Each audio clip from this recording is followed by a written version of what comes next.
Philippines Benevolent Christian Missionaries Association ay isang non-sectarian at non-profit na charitable religious fraternal organization ng mga kalalakihan at mga kababaihan. Ito ay itinatag ni Ruben Idera Ecleo Sr. noong 1934 sa isla ng Dinagat sa Mindanao. Nang mamatay si Ecleo Sr. noong 1987, ay pinalitan siya ni Ruben B. Ecleo Jr. na kanyang anak na namatay naman sa loob ng kulungan noong 2021 dahil sa ginawa nitong pagpatay sa kanyang asawa noong 2002. Mula noon ay nahati na ang organization at ang isa sa mga grupo nito sa Hasan, Misamis Oriental ay binuo ni Thomas D. Eugenio Sr. noong 1967 kung saan ay marami itong mga naging tagasunod hanggang sa mamatay ito noong 2004. At ang pumalit ay ang kanyang anak na si Reverend Charlito R. Eugenio. Ang kwento po na aking ibabahagi ay ang controversial na kaso na nangyari sa Misamis Oriental noong 2022. Ito ay ang ginawang pagsunog sa isang 75 years old na si Nanay Chofila Cabusas ng kanyang sariling mga anak at mga apo.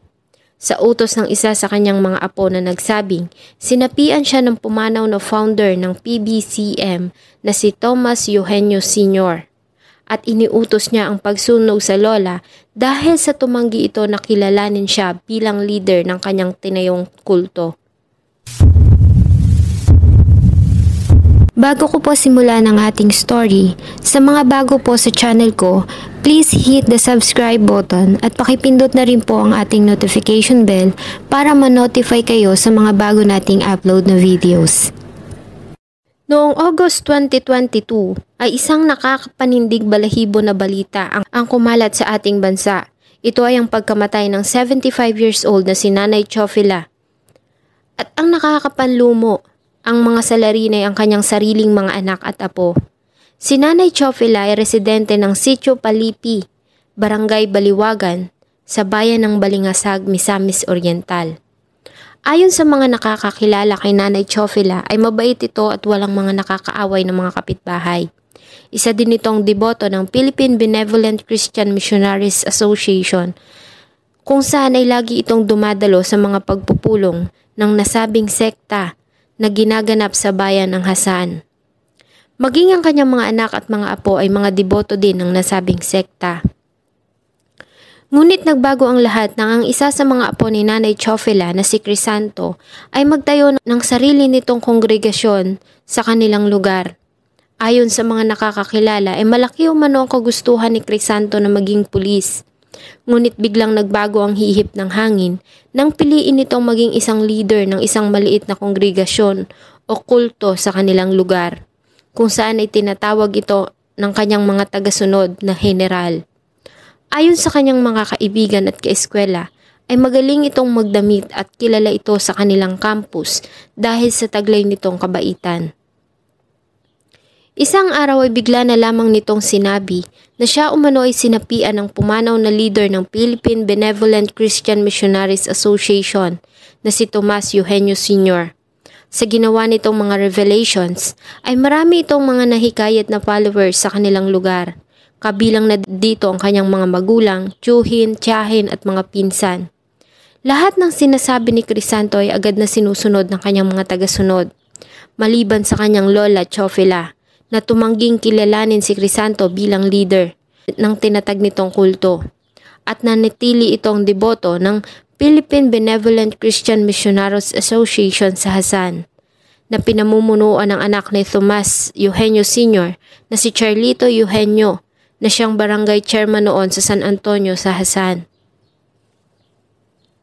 Hanggang sa noong August 26, 2022 ng madaling araw, ayon sa naging salaysay ng isa sa mga nakasaksi na apo ni Lola Chofila na si Jonathan, bandang 2:00 pasado ng madaling araw ay ginising siya ng kanyang kinakasama at sinabi nito na lumabas siya ng bahay at tignan ang ginagawa ng kanyang mga pinsan at ilang kamag-anak sa kanyang Lola Chofila.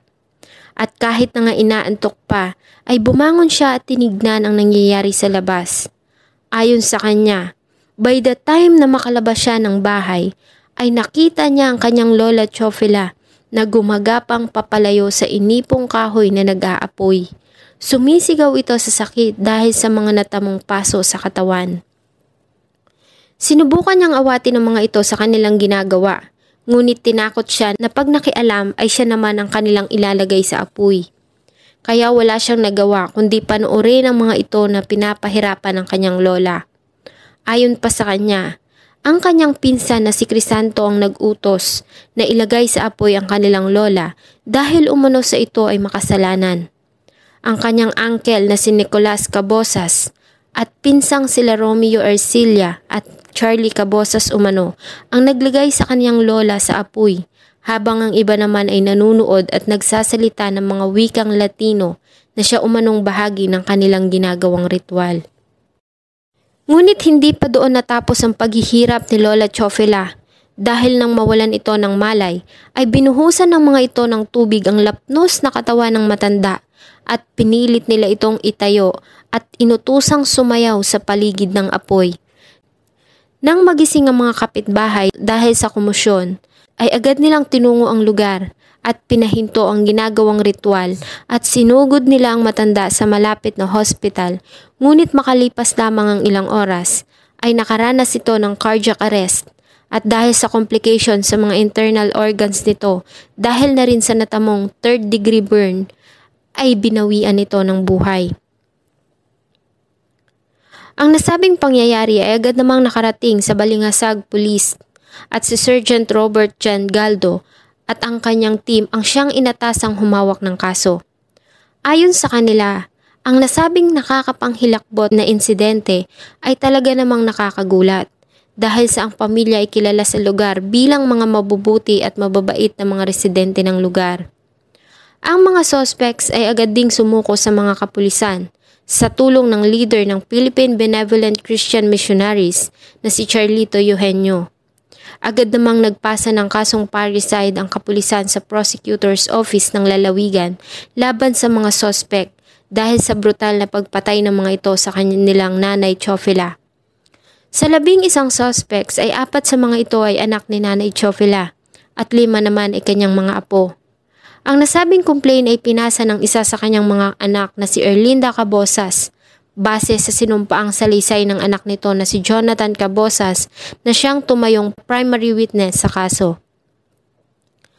Samantala, ayon naman sa mga kapulisan ay nagtataka pa din sila hanggang sa ngayon kung papaano nagawa ng isang 21 years old na si Crisanto na mapasunod ang mga nakakatandang mga followers. Ayon din sa kanilang ginawang investigasyon ay nagagawa nitong manakit ng mga tao kapag hindi na mga ito nasunod o nagawa ang kanyang pinag-uutos.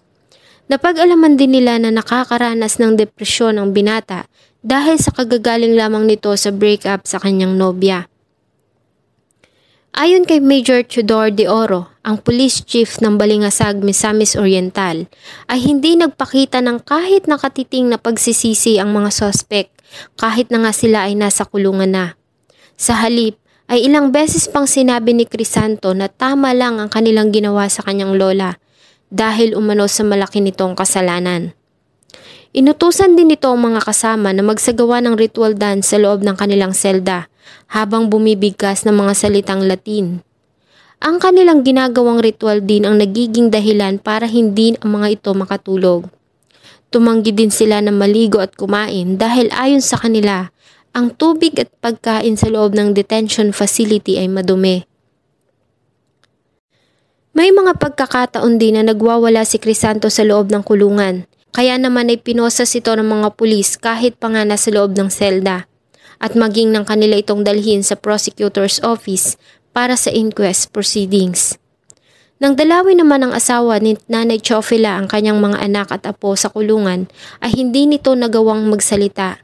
At tanging patak na luha lamang sa mga mata nito ang makakapagsabi kung gaano ito nasaktan sa pagkawala ng asawa sa kamay ng kanilang mga anak na kanilang ginabayan sa kanilang paglaki at mga apong minsan din nilang ginabayan sa mga panahong nagsisimula pa lamang ang mga itong humakbang sa lupa.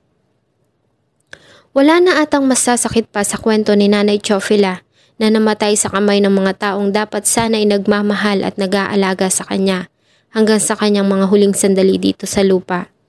Sana po ay nagustuhan niyo ang isang malungkot na kwento na akin pong ibinahagi. Huwag niyo pong kalimutang mag-iwan ng inyong salubin at suggestion sa atin pong comment section.